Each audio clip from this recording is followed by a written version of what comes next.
Hi friends, once again welcome to our channel, that is Robin Spoken English channel. Today I am here with the countable nouns, uncountable nouns, a new topic, very interesting and important topic. ఈరోజు countable nouns uncountable nouns అనేటువంటి టాపిక్ని చెప్తున్నాను. మనం ఇంతకుముందు previous వీడియోలో singulars plurals అనేటువంటి topic చూసాము. అది ఏ విధంగా బీ ఫామ్కు లింక్ అయి ఉంటుందో ఈరోజు నేను ఎగ్జాంపుల్స్ ఇవ్వబోతున్నాను. అదేవిధంగా కౌంటబుల్ నౌన్స్ అన్కౌంటబుల్స్ నౌన్స్ కూడా ఈ యొక్క బీ ఫామ్స్కి లింక్ అయి ఉంటుంది కాబట్టి ఈ రెండు టాపిక్స్ని బీ ఫామ్స్కి ఈరోజు నేను లింక్ చేయబోతున్నాను ఎగ్జాంపుల్స్ ద్వారా. ఎవరైనా ఈ యొక్క వీడియోను నా ప్రీవియస్ వీడియోను మీరు చూడనట్లయితే దాన్ని చూస్తే మీకు క్లియర్ ఇన్ఫర్మేషన్ వస్తుంది ప్లూరల్స్ సింగులర్స్ గురించి. సో ఇక్కడ కౌంటబుల్ నౌన్స్ అన్కౌంటబుల్ నౌన్స్ నేను చెప్తాను. అదేంటంటే ఒక కౌంటబుల్ నౌన్ మనం లెక్కించగలగడానికి అది వీలైతే 1 2 3 4 అని లెక్కించడానికి వీలైతే, అదేవిధంగా దాన్ని ప్లూరల్ చేయడానికి బహువచనం చేయడానికి వీలైతే వాటిని కౌంటబుల్ నౌన్స్ అంటాం. ఈ లెక్కించడానికి కానీ ఒక నంబర్ను ఉపయోగించి లేదా దాన్ని బహువచనం చేయడానికి కానీ పాసిబిలిటీ లేదంటే దానిని అన్కౌంటబుల్ నౌన్ అంటాం. ఉదాహరణకు చూడండి, ఒక 5 బుక్స్ ఉన్నాయనుకోండి, వాటిని లెక్కించవచ్చు. 1 2 3 4 5 బుక్స్ ఈజీగా చెప్పొచ్చు. అదేవిధంగా వాటర్ ఉందనుకోండి, ఇక్కడ 2 వాటర్స్ ఉన్నాయని చెప్తామా? 2 వాటర్స్ ఉన్నాయని చెప్పలేము మనం. ఎందుకంటే వాటర్ని మనం ప్లూరల్ చేయలేము, దాని ముందు నంబర్ పెట్టలేము, దాని తర్వాత ప్లూరల్ చేయలేము, దాన్ని బహువచనం పెట్టి ఎస్ కానీ ఈఎస్ కానీ పెట్టి చేర్చలేము. సో కాబట్టి కౌంటబుల్ నౌన్ అయితేనేమో నంబర్తో ఉండాలి, ప్లూరల్ చేయబడాలి. అన్కౌంటబుల్ నౌన్ అయితేనేమో దానికి నంబర్ పాసిబుల్ కాదు, దాని ముందు దాని తర్వాత ఆ యొక్క ప్లూరల్ నంబర్ ఏదైనా నంబర్ ఈఎస్ కానీ ఎస్ కానీ పాసిబుల్ కాదు. ఇది తేడా వాటి రెండింటికి. మనకు ఒక నౌన్ కౌంటబులా అన్కౌంటబులా తెలిస్తేనే మనం బీ ఫామ్స్ని సరిగ్గా ఉపయోగించవచ్చు. మీకు చాలామందికి డౌట్ ఉంటుంది, వీటిలో ఒకే ట్రిక్ ద్వారా దాన్ని మీరు ఈజీగా కనుక్కోవచ్చు. ఒక నౌన్ నంబర్తో కానీ తర్వాత ఏదైనా ప్లూరల్ చేయబడగలిగితే that is countable noun. Number possible కాకుండా ప్లూరల్ పాసిబుల్ కాకుండా ఉంటే అది అన్కౌంటబుల్ నౌన్. సో ఇక్కడ చూడండి, countable nouns uncountable nouns. Countable నౌన్స్లో మనకి ఏమున్నాయి? సింగులర్ ఉన్నాయి, ప్లూరల్ ఉన్నాయి. అంటే ఇక్కడ చూడండి, కప్స్, ఇక్కడ మనం 3 పెట్టచ్చు. ఫర్ ఎగ్జాంపుల్ ఇక్కడ 3 పెట్టినాం అనుకోండి, దీని ముందు 3 పాసిబుల్ అవుతుంది, అంటే ఒక నంబర్ పాసిబుల్ అవుతుంది, దానికి ప్లూరల్ పాసిబుల్ అవుతుంది, 3 కప్స్ అని చెప్పొచ్చు. అదే మనం వాటర్ తీసుకున్నాం లేదంటే రైస్ తీసుకున్నాం అనుకోండి, 5 రైసెస్ అనొచ్చా? అనలేము. దాన్ని రైసెస్ అని ప్లూరల్ చేయలేం, దాని ముందు 5 లేదా 6 అని ఏదైనా నంబర్ పెట్టలేము. కాబట్టి రైస్ అనేటువంటి పదమేమో అన్కౌంటబుల్, ఇక్కడ కప్ అనేటువంటి పదమేమో countable. So this is the difference between this two. ఇక్కడ చూడండి, స్టార్స్. సార్ స్టార్స్ కూడా అన్కౌంటబుల్ కదా సార్ అని మీరు అనొచ్చు. ఇక్కడ చూడండి, సింపుల్, ఇక్కడ ఒక 5 పెట్టండి, ఇక్కడ ఎస్ పెట్టండి, ఎస్ పాసిబుల్ అయింది, 5 స్టార్స్ కౌంటబుల్ నౌన్. సార్ అది అన్కౌంటబుల్ కదా సార్, ఆకాశంలో అన్నీ ఉంటాయి, ఎట్లా లెక్క పెడతాం సార్ అని మీరు అనకండి. ఎందుకంటే నేను కప్ కౌంటబుల్ అన్నప్పుడు ప్రపంచంలో ఉన్న కప్స్ అన్నిటిని మీరు లెక్క పెట్టలేదు. అదేవిధంగా స్టార్ అన్నప్పుడు ఆకాశంలో ఉన్న స్టార్స్ అన్నిటిని లెక్క పెట్టే ప్రయత్నం చేయకండి. ట్రిక్ ఏంటి? దాని ముందు ఏదైనా నంబర్ పాసిబుల్ అవుతుందా, దాని తర్వాత ఏమైనా ప్లూరల్ పాసిబుల్ అవుతుందా? ఇవి 2 పాసిబుల్ అయితే కౌంటబుల్ నౌన్, ఇవి రెండిట్లో ఏది పాసిబుల్ కాకపోతే అది uncountable noun. That is the trick. Okay. So brushes, mangoes, ladies. So tooth, teeth, man, men, compliment, compliments. Compliment అంటే ఎవరైనా ఏదైనా బాగా చేసినప్పుడు బాగా చేసామంటాం చూడు, అది కాంప్లిమెంట్. సరిగ్గా చేయలేదనుకో, మీరు సరిగ్గా చేయలేదు అని అంటాం చూడు, అది కూడా ఒక కాంప్లిమెంటే. ఇక్కడ 2 వర్డ్స్ ఉంటాయి. కాంప్లిమెంట్ అంటే మీకు ఒక ఇన్ఫర్మేషన్ ఇవ్వాలనుకుంటున్నాను, చూడండి. కాంప్లిమెంట్, ఇక్కడ ఐ. ఇంకొకటి కూడా ఉంటుంది కాంప్లిమెంట్, ఇక్కడ ఈ, ఇక్కడేమో ఐ, ఇక్కడ ఈ. కాంప్లిమెంట్ ఎలా, దీని మీనింగ్ ఏంటి? ఇదేమో పొగడ్తా, ఇది బాగా చేసినప్పుడు బాగుందని చెప్పేది ఇది. కాంప్లిమెంట్ విత్ ఈ లెటర్, ఇదేంటి? దాన్ని కూడా కాంప్లిమెంటే అంటాము. దీని యొక్క అర్థం ఏంటంటే ఒక దానికి ఏదైనా ఒకటి ఎక్స్ట్రా యాడ్ చేయడానికి, బాగా అనిపించడానికి కొంచెం ఎక్స్ట్రా యాడ్ చేస్తే దాన్ని కూడా కాంప్లిమెంట్ అంటాం. ఎలా గుర్తుండాలి సార్ అంటే ఒక ట్రిక్ చెప్తాను చూడండి. ఐ ఫర్ ఇంటెలిజెంట్ స్టూడెంట్ అనుకోండి, I for intelligent student. Intelligent స్టూడెంట్కి ఏం చేస్తాం మనం? మంచి కాంప్లిమెంట్స్ ఇస్తాం. అప్పుడు ఏంటి? ఐ ఫర్ ఇంటెలిజెంట్ అంటే అది ఆ విధంగా, ఓహో ఇది బాగా చేస్తే ఇలా అంటాం కదా, అప్పుడు ఐ లెటర్ ఉంటే అది పొగడ్తా ఇవ్వడం అని అనుకోండి. అదేవిధంగా కాంప్లిమెంట్, ఈ ఉంది కదా, ఈ ఫర్ ఎక్స్ట్రా అనుకోండి. ఎక్స్ట్రా అంటే ఒక సూట్ ఉందనుకోండి, ఫర్ ఎగ్జాంపుల్ ఒక వ్యక్తి సూట్ వేసుకున్నాడు, టై లేదనుకోండి. Sir if your suit is complemented with the tie it looks very beautiful. నీ యొక్క సూట్కి టైని కలిపావనుకో అది చాలా బాగుంటుంది అని చెప్తాం. సో అలా కాంప్లిమెంట్ ఈ అనే లెటర్ వచ్చిందంటే ఎక్స్ట్రా యాడింగ్ అనుకోండి, సింపుల్. ఎంత ఈజీగా గుర్తుంచుకోవచ్చు అంతే. అదొక ట్రిక్ మాత్రమే మీరు అది గుర్తుంచుకోవడానికి.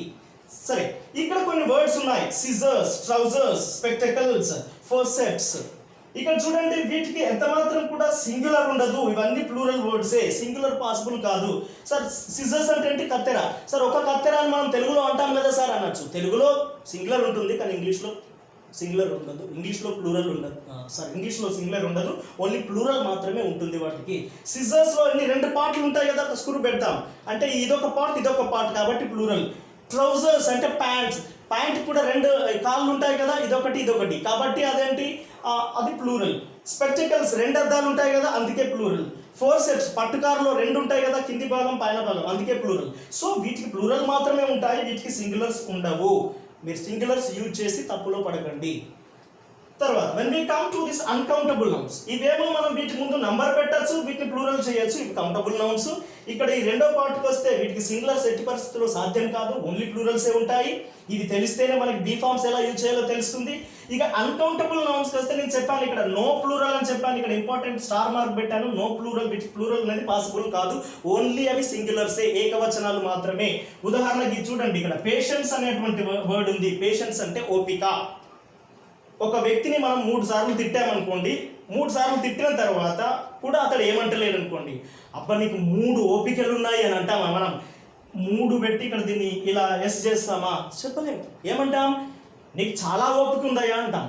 అంటే అర్థం ఏంటంటే ఈ పదాలని ఒక నంబర్ పెట్టి కానీ లేదంటే ఈఎస్ పెట్టి కానీ ప్లూరల్ చేయలేము, అందుకే అవి అన్కౌంటబుల్ నౌన్స్. సరే, ఇన్ఫర్మేషన్స్ అనొచ్చు కదా, అడ్వైసెస్ అనొచ్చు కదా అంటే అనకూడదు. మీరు ఇక్కడ ఇంతకుముందు ఎక్కడైనా విని ఉంటే ఇప్పటి నుంచి అయినా మార్చుకోండి. You can check the dictionaries for that information. డిక్షనరీస్లో కూడా చూడొచ్చు. సరే, ఇక్కడ చూడండి. సో ఇక్కడ కొన్ని వర్డ్స్ ఇచ్చాను, ఇన్ఫర్మేషన్, అడ్వైస్, నాలెడ్జ్, ఒక list of words I have given here. ఇది ఎప్పుడు వచ్చినా కూడా వీటిని సింగులర్గానే భావించాలి, వీటికి ప్లూరల్ పెట్టే ప్రయత్నం చేయొద్దు వాటిని. అదేవిధంగా వాటి ముందు ఎటువంటి నంబర్ని ఇచ్చేటువంటి ప్రయత్నం చేయకూడదు. ఈవెన్ ఏ అనే దాన్ని కూడా ఇవ్వకూడదు. ఏ అంటే అది కూడా ఒక నంబరే. ఏ ఇన్ఫర్మేషన్ కానీ, ఆయన ఇన్ఫర్మేషన్ కానీ, ఆయన అడ్వైస్ అని కానీ, ఏ నాలెడ్జ్, ఏ పేషెన్స్ అటువంటి అనకూడదు, అది పాసిబుల్ కాదు. సో ఇక్కడ చూడండి, I'm going to give you some more information about this thing. So ఇక్కడ ఇవన్నీ కూడా మనకి అన్కౌంటబుల్ నౌన్స్గా ఉంటాయి, మనం లెక్క పెట్టలేము. 2 ఇన్ఫర్మేషన్లు ఉన్నాయి అనలేము, 2 సలహాలు ఉన్నాయి అనలేము. తెలుగులో అనొచ్చు, ఇంగ్లీష్లో అనలేము. ఇక్కడ ఇంకొక ఇంపార్టెంట్ పాయింట్ ఏంటంటే అడ్వైస్, సిఈ ఇంకొక వర్డ్కి అదే స్పెల్లింగ్తో వస్తుంది కానీ ఎస్ వస్తుంది ఇక్కడ, అడ్వైజ్. ఇదేమో సలహా ఇవ్వడం, దీన్ని వర్బ్ అంటాము, దీన్ని నౌన్ అంటాం. అంటే సలహా అనేదేమో నౌన్, సలహా ఒకరికి ఇవ్వడం అనేదేమో వర్బు. ఇవ్వడం అంటే ఒక పని చేస్తున్నాం కదా, అది వర్బు. సలహా మాత్రం నౌను. ఎలా గుర్తుంచుకోవాలంటే ఇక్కడ ఎల్ఎల్ యాడ్ చేయండి. ఫర్ ఎగ్జాంపుల్ సెల్, ఒక సెల్ కొనేటప్పుడు మనకు సలహా అవసరం, అది సలహా. ఆ సెల్ కొన్నాము, అది బాగలేదు, ఇంకొకరికి అమ్మాము, అమ్మడం అనేది ఒక పని కాబట్టి అది వర్బు. అలా గుర్తుంచుకోండి. సెల్ కొనేటప్పుడు సలహా అవసరం కాబట్టి సెల్ అనేది ఒక నౌన్ కాబట్టి సీతో వస్తే అది నౌన్ అనుకోండి. దాన్ని అమ్మాము కాబట్టి అప్పుడు అమ్మడం ఒక వర్బు కాబట్టి ఎస్. సెల్ అంటే అమ్మడం అంటే దేంతో స్టార్ట్ అవుతుంది? ఎస్తో స్టార్ట్ అవుతుంది. సో ఆ విధంగా దాన్ని కనెక్ట్ చేసుకోండి. అమ్మడం అనే పని చేసాము, పని అంటే వర్బు. సో ఎస్ఈ వస్తే వర్బు, సిఈ వస్తే నౌను, ఆ విధంగా పెట్టుకోండి. So that is for your information. మీరు దాన్ని కన్ఫ్యూజ్ కాకుండా ఉండడానికి ఈ ఇన్ఫర్మేషన్, ఈ ట్రిక్ ఇస్తున్నాను. So that is the thing. So here when we come to the other point here, చూడండి, knowledge, honesty, patience, furniture, like ఇవన్నీ వర్డ్స్ అన్నీ ఉన్నాయి. దీన్ని ఎంత మాత్రం కూడా ప్లూరల్ చేయొద్దు. ఇక్కడ న్యూస్ అనేది ఉంది. న్యూస్ ఉంటే సార్ అక్కడే ఆల్రెడీ ఎస్ ఉంది కదా సార్ అంటే అది ప్లూరల్ది కాదు. ఇదేంటి? N for north, east, west, south, ఆ అన్ని ఏరియాస్ నుంచి వచ్చినటువంటి అన్ని డైరెక్షన్ నుంచి వచ్చిన ఇన్ఫర్మేషన్ గురించి అది అలా చేశారు, అది ప్లూరల్ కాదు. తెలుగులో ప్లూరలే, వార్తలు అనొచ్చు, కానీ ఇంగ్లీష్లో అది సింగులర్ మాత్రమే, గుర్తుంచుకోనండి. సో ఇది అంతా కూడా, ఇవన్నీ కూడా సింగులర్సే. ఇవి ఎప్పుడు వచ్చినా కూడా మీరు ప్లూరల్ వీటిపైన యూజ్ చేయకూడదు. అంటే ఇక్కడ ఆర్ కానీ వర్ కానీ వీటికి ఎట్టి పరిస్థితుల్లో అప్లికేబుల్ కాదు. మరి వీటికి ఏమి అప్లికేబుల్ అవుతుందంటే అయితే ఈజ్ అయినా కావాలి ప్రజెంట్ టెన్స్ అయితే, లేదా వాజ్ అయినా కావాలి పాస్ట్ టెన్స్ అయితే. ఇది ఎలా గుర్తుంచుకోవాలి సార్ మాకంటే ఈ వర్డ్స్ చాలా ఇంపార్టెంట్. కాంపిటేటివ్ ఎగ్జామ్స్ కావచ్చు, ఇంకెవరైనా కావచ్చు, very very important these words. నీకు ఇది తెలియనప్పుడు అక్కడ నువ్వు ఆరు వర్ ఉపయోగించే అవకాశాలు ఉంటాయి, అప్పుడు మిస్టేక్స్ జరిగే అవకాశాలు ఎక్కువగా ఉంటాయి. ఇది మొత్తం సింగులర్ మాత్రమే. ఇక్కడ ఒక చిన్న స్టోరీ చెప్తాను, మీరు దీన్ని ఈజీగా గుర్తుంచుకోవచ్చు. ఆ స్టోరీ ద్వారా ఒక వ్యక్తి ఉన్నాడు, అతని పేరు ఏంటంటే ఇక్కడ ఇస్తున్నాను, సింగ్ అనే వ్యక్తి ఉన్నాడు. ఒక సింగ్. ఈ సింగ్ అనే వ్యక్తి ఏం చేస్తున్నాడంటే, పంజాబ్లో ఉంటారు సింగ్స్ ఎక్కువగా. ఈ సింగ్ అనే వ్యక్తి ఏం చేస్తున్నాడంటే ఒక ఊరికి వెళ్ళి లేదా ఒక టౌన్కి వెళ్ళి వర్క్ చేయాలనుకుంటున్నాడు. డబ్బులు లేనప్పుడు వర్క్ చేయాలనుకుంటున్నాడు. సో ఎక్కడ జాబ్ దొరుకుతుంది అనేటువంటి ఇన్ఫర్మేషన్ గ్యాదర్ చేశాడు, సలహా తీసుకున్నాడు. అతడు తెలివితో, నిజాయితీతో, ఓపికతో వెళ్ళి ఫర్నిచర్ మోస్తూ, లగేజ్ మోస్తూ,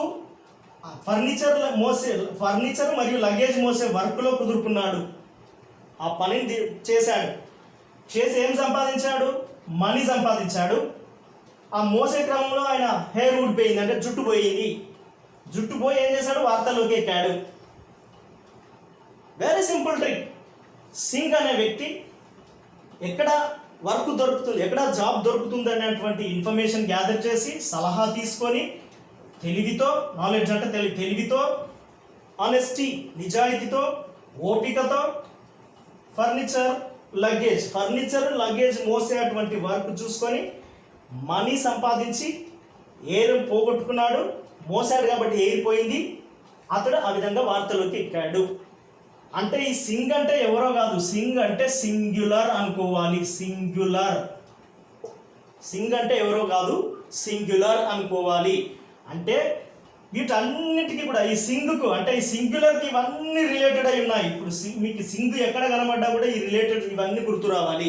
వీటి తర్వాత ఎప్పుడు కూడా మనం ఎస్ యూజ్ చేయవద్దు, లేదా వీటి ముందు ఎప్పుడైనా ఒక నంబర్ని యూజ్ చేయవద్దు అని మీరు గుర్తు తెచ్చుకోవాలి. This is very very important.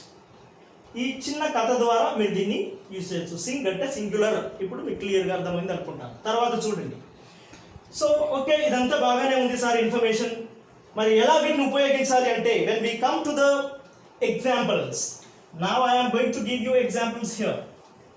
ఇప్పుడు చూడండి, మీకు వాటిని ఉపయోగించే ముందు, ఎగ్జాంపుల్స్లో వాటిని ఉపయోగించే ముందు నేను ఒక డెమాన్స్ట్రేషన్ ఇస్తాను మీకు. ఆ డెమాన్స్ట్రేషన్ మీకు మంచిగా ఉపయోగపడుతుందని నేను అనుకుంటున్నాను. ఇప్పుడు చూడండి, ఇక్కడ ఏమున్నాయి? బీ ఫార్మ్స్ ఉన్నాయి. Singular, plural. సింగులర్ అంటే ఏకవచనం, ప్లూరల్ అంటే బహువచనం. తర్వాత present time, past time. Present time అంటే ప్రస్తుతం ఉన్న టైం, పాస్ట్ టైం అంటే గతించిన టైం. అంటే ఈ బీ ఫార్మ్స్కి సింగులర్స్ ఉన్నాయి, ప్లూరల్స్ ఉన్నాయి. ఈ బీ ఫార్మ్స్కి ప్రజెంట్ టెన్స్ సంబంధించినవి ఉన్నవి, పాస్ట్ టెన్స్ సంబంధించినవి ఉన్నవి. బీ ఫార్మ్స్ అంటే ఉండుట, స్థితిని తెలిపే వాటిని బీ ఫార్మ్స్ అంటాము. సరే, ఇక్కడ చూడండి. A marker is there in my hand. A marker is there in my hand. ఇప్పుడు ఉంది కదా, ఇది నా చేతిలో ఒక మార్కర్ ఉంది అంటే ప్రజెంట్. కాబట్టి నేను ఏ మార్కర్ ఈజ్ అన్నాను. ఇది సింగులరే కదా, అందుకే ఇక్కడ సింగులర్ నౌన్ తీసుకున్నాను. ఇది సింగులర్ కాబట్టి సింగులర్ కేటగిరీకి వెళ్ళాను. ఇది ప్రజెంట్ టైం కాబట్టి ప్రజెంట్ కేటగిరీకి వెళ్ళాను. సింగులర్ ప్రజెంట్ లేదా present singular is. A marker is there in my right hand అని చెప్పొచ్చు. ఒకవేళ 2 మార్కర్స్ ఉన్నాయనుకోండి నా చేతిలో ఇక్కడ ప్రజెంట్లో, అప్పుడు నేను ఏం చెప్తాను చూడండి. 2 markers are there in my left hand. 2 markers are there. ఇక్కడ ఏంటి? 2 markers are. అంటే ఇక్కడ ఉంది. ఇది ప్లూరల్ కదా, ఇది కూడా ప్లూరల్. ఒకటి కంటే ఎక్కువ కాబట్టి ఇది ప్లూరల్. కాబట్టి నేను ప్లూరల్ తీసుకున్నాను. మరి ఆర్ ఎందుకు తీసుకున్నాను సార్? వర్బ్ ఉంది కదా అంటే ఇది ప్రజెంట్ టైం. ఇప్పుడు ఉన్నాయి కదా నా చేతిలో 2. 2 markers are there in my left hand. Present time, right? So ఇది ఒక డెమాన్స్ట్రేషన్. ఇప్పుడు చూడండి, ఇది ఒక ఎగ్జాంపుల్. ఇప్పుడు ఈజ్ ఎలా ఉపయోగించాలో, ఆర్ ఎలా ఉపయోగించాలో చూసాం. ఇప్పుడు నా చేతిలో ఏం లేవు. నా రైట్ హ్యాండ్ చూస్తే ఏం లేదు. ఇక్కడ రైట్ హ్యాండ్లో ఏం లేదు. ఇక్కడ ఇప్పుడు ఏం చేయవచ్చు? అప్పుడు ఏముండే నా రైట్ హ్యాండ్లో అని మిమ్మల్ని అడిగాను అనుకో, there was 1 marker in your right hand అని చెప్తారు. మీరు ఏమంటారు? సార్ ఇంతకు ముందు దేర్ వాజ్ అంటారు. దేర్ వాజ్, అదర్వైజ్ ఈ విధంగా చెప్తారు. 1 marker was. 1 marker అంటే సింగులర్ కదా. 1 marker was there in your right hand sir అంటారు. మీ రైట్ హ్యాండ్లో 1 marker ఉండే సార్ అంటారు. అంటే ఇప్పుడు అది పాస్ట్ టెన్స్ కదా. ఇంతకు ముందు ఉండే అంటే అది పాస్ట్లోకి పోయినట్టే కదా. అంటే one marker was there in your right hand అని మీరు చెప్తారు. నా లెఫ్ట్ హ్యాండ్లో ఏముండే ఇంతకు ముందు అని అడుగుతాను మిమ్మల్ని. అప్పుడు ఏమంటారు? Sir 2 markers were there in your left hand అని అంటారు. అంటే గతించిన టైంలో ఒకటి గురించి మాట్లాడితే వజ్ తీసుకున్నారు, అదే గతించిన టైంలో రెండింటి లేదా ఒకటి కంటే ఎక్కువ దాని గురించి మాట్లాడినప్పుడు వర్ తీసుకున్నారు. ప్రస్తుతం ఉన్న టైంలో ఒకటి గురించి మాట్లాడినప్పుడు ఈజ్ అన్నాము, అదే ప్రస్తుతం ఉన్న టైంలో ఒకటి కంటే ఎక్కువ గురించి మాట్లాడినప్పుడు ఆర్ అన్నాము. This is the information about be forms. Sir am గురించి ఏంటి సార్ అంటే ఐ వచ్చినప్పుడు యామ్ వస్తుంది. I am a teacher. ఐకి యామ్కు రిలేషన్ ఉంటుంది. మనం ఫర్దర్ వీడియోస్లో ఇంకా మనం ఎక్కువగా ఎగ్జాంపుల్స్ చూస్తాం. సో ఇది ఇప్పుడు ఈ డెమాన్స్ట్రేషన్ మీకు అర్థమైంది అనుకుంటాను. ఒకవేళ మీకు అర్థం కాకపోతే మీరు దాన్ని స్కిప్ బ్యాక్ చేసి మళ్ళీ ఒకసారి మీరు చూడండి. You will get the clear information regarding that. ఇక్కడ చూడండి, నేను కొన్ని ఎగ్జాంపుల్స్ మీకు ఇవ్వబోతున్నాను. I'm going to give you some examples. ఇప్పుడు ఈ డెమాన్స్ట్రేషన్ డిపెండ్ అయ్యి మనం ఈజీగా చెప్పచ్చు. ఉదాహరణకి ఇక్కడ చూడండి, ఇక్కడ కప్ తీసుకుందాం. అది so a cup is here. ఒక కప్ ఇక్కడ ఉంది. A cup is here. ఒక కప్ ఇక్కడ ఉంది. ఒకవేళ ఒకటి కంటే ఎక్కువగా ఉన్నాయన్నప్పుడు నేను ఏం చెప్తాను? సమ్ కప్స్ అంటాను. నాకు నంబర్ తెలిస్తే ఆ నంబర్ తీసుకుంటాను. 10 అని నాకు కరెక్ట్ నెంబర్ తెలిస్తే 10 తీసుకుంటాను. 10 కప్స్ ఆర్ హియర్ అంటాను. So here some cups are here. కొన్ని కప్స్ ఇక్కడ ఉన్నాయి. సరే, కొద్ది సమయం అయిపోయింది, మనం ఎటో వెళ్ళొచ్చాము, అక్కడ కప్పు లేదు. మనం ఎక్కడ పెట్టామో కప్పు లేదు. లేనప్పుడు మనం అడుగుతాము, ఇక్కడ కప్స్ ఉండే ఏవి అని అడుగుతాము. మనం సెర్చ్ చేసేటప్పుడు వాళ్ళు ఏం చేస్తారంటే, మీరు దేని గురించి సెర్చ్ చేస్తున్నారని మనల్ని అడుగుతారు. అడిగేటప్పుడు ఏమంటామంటే 1 కప్ వాజ్ హియర్ అంటాం. ఏమంటాము? ఇక్కడ ఉంటాము, ఏ కప్ వాజ్ హియర్. ఇక్కడ ఒక కప్ ఉండే 1 hour ago for example. A cup was here 1 hour ago. గంట క్రితమైన ఒక కప్పు ఉండే, ఇప్పుడు లేదు. అట్లనే ఇంకొకది ఏదైనా ఒకటి కంటే ఎక్కువ కప్స్ ఉన్నాయనుకోండి, అప్పుడు మనం ఏం చెప్తాము? Some cups were here. కొన్ని కప్స్ ఇక్కడ ఉండే, గంట క్రితం కొన్ని కప్స్ ఇక్కడ ఉండే అంటాం. అంటే పాస్ట్ సింగులర్ అయితే వజ్, పాస్ట్ టెన్స్లో ప్లూరల్ అయితే వర్, ప్రజెంట్ సింగులర్ అయితే ఈజ్, ప్రజెంట్ ప్లూరల్ అయితే యామ్. సో ఆ విధంగా మనం చాలా ఎగ్జాంపుల్స్ తీసుకోవచ్చు. ఇప్పుడు మీ యొక్క పని ఏంటంటే, మీకు ఇన్ని వర్డ్స్ ఇచ్చాను కదా, ఈ వర్డ్స్ అన్నిటిని కూడా మీరు ఏం చేయాలంటే ఇటువంటి ఎగ్జాంపుల్స్తో ఉపయోగించాలి. ప్రజెంట్ టెన్స్ తీసుకోవాలి, సింగులర్ తీసుకోవాలి, దానికి ఈజ్ పెట్టాలి, ప్రజెంట్ ప్లూరల్ తీసుకొని ఆర్ పెట్టాలి. రైట్. ఇంకొక ఎగ్జాంపుల్ చూద్దాం. ఇక్కడ ఏది? టూత్ తీసుకుందాం. For example, a tooth is here, a tooth is there. ఒక పన్ను అక్కడ ఉంది, దేందో ఒక యానిమల్ది పన్ను అనుకుందాం. For example, let us imagine a tooth is there. ఒక పన్ను అక్కడ ఉంది. 2 teeth ఆర్ దేర్. ఇప్పుడు టీత్ అంటే ప్లూరల్ కదా, 2 teeth ఆర్ దేర్. 2 పన్నులు అక్కడ ఉన్నాయి. సో ఆఫ్టర్ సమ్ టైం, ఒక 2 రోజులు గడిచింది అనుకోండి ఉదాహరణకి, అవి లేవు. A tooth was there. ఒక పన్ను అక్కడ ఉండే అంటాం సింగులర్ అయితే. సమ్ టీత్ వర్ దేర్, లేదా 2 teeth వర్ దేర్. 2 teeth అక్కడ ఉండే అంటే 2 పన్నులు అక్కడ ఉండే అని చెప్తాం. So this is a simple trick. మనకి ఇక్కడ ఏమేమి కావాలంటే ఏ టైమో చూసుకోవాలి ఒకటి, అది సింగులరా ప్లూరలా చూసుకోవాలి ఒకటి. That is all about this be forms. ఈ బీ ఫార్మ్స్ గురించి అంతా కూడా అదే. ఈ బీ ఫార్మ్స్ అంటే ముందే చెప్పాను, ఉండుట. ఒక నౌన్ ఏ స్థితిలో ఉందో చెప్తుంది ఆ be form. I am a teacher, నేను ఒక టీచర్ని, అదొక స్థితి చెప్తుంది. ద స్టూడెంట్స్ ఆర్ హియర్, ఆ విద్యార్థులు ఇక్కడ ఉన్నారు ప్రస్తుతం, వారి స్థితి ఏంటో చెప్తుంది. The students were there some time ago, కొంతకాలం క్రితం ఆ యొక్క స్టూడెంట్స్ అక్కడ ఉండే, but they are now here at present, వాళ్ళు ఇప్పుడు ఇక్కడ ఉన్నారు అంటున్నాం. So these are the examples. We can make such kind of examples easily. So మనం ఏం చేయాలంటే మీరు యొక్క వర్డ్స్ అన్నిటిని కూడా తీసుకొని సింగులర్స్ ప్లూరల్స్ని ఉపయోగించండి. ఇక్కడ కూడా చూస్తే information is much information is there అని చెప్పేసి అంటాం. ఇన్ఫర్మేషన్స్ ఆర్ దేర్ అనకూడదు. ఇన్ఫర్మేషన్, వీటన్నిటి తర్వాత కూడా అడ్వైస్, వీటన్నిటి తర్వాత కూడా ఇంపార్టెంట్ వర్డ్స్ ఉన్నాయి. వీటి ముందు ఏ ఉపయోగించకూడదు. వీటి ముందు ఉపయోగించని వర్డ్స్ చాలా ఉన్నాయి. అవి ఏవేవి ఉపయోగించకూడదు అని నేను మీకు చెప్తాను. నెక్స్ట్ వీడియోలో వెరీ వెరీ ఇంపార్టెంట్ వర్డ్స్ తీసుకోబోతున్నాను. వాటికి లింక్ ఉంటుంది. మనం ఒక ఆర్డర్లో వస్తున్నాము. రైట్. ఒక ఆర్డర్లో మీకు క్లాసెస్ తీసుకొస్తున్నాను కాబట్టి ఈ 2 వీడియోస్ ఎవరైతే చూసి నా వర్క్ చేస్తారో 3వ వీడియోని వాళ్ళు ఈజీగా అర్థం చేసుకోగలుగుతారు. ఇప్పుడు మళ్ళీ వీటికి ఆ నెక్స్ట్ యూజ్ చేయబోయేటువంటి వర్డ్స్ నేను లింక్ చేయబోతున్నాను కాబట్టి జాగ్రత్తగా మీరు ఈ వర్క్ చేసి వెయిట్ చేయవలసిందిగా నేను కోరుతున్నాను. నేను అతి త్వరలో ఇంకొక వీడియోని తీసుకొని రావాలని చూస్తున్నాను. సో డియర్ ఫ్రెండ్స్, నా యొక్క టీచింగ్ మీకు నచ్చినట్లయితే దీన్ని మీరు లైక్ చేయండి, షేర్ చేయండి, బెల్ బటన్ మీద క్లిక్ చేయండి, సబ్స్క్రైబ్ చేయండి. ఇంకా ఎవరెవరికైతే ఇది అవసరమని మీరు అనుకుంటున్నారో వారందరికీ మీరు షేర్ చేయండి. అలా చేస్తే మీరు నాకు సపోర్ట్ చేసిన వాళ్ళు అవుతారు. I thank you all.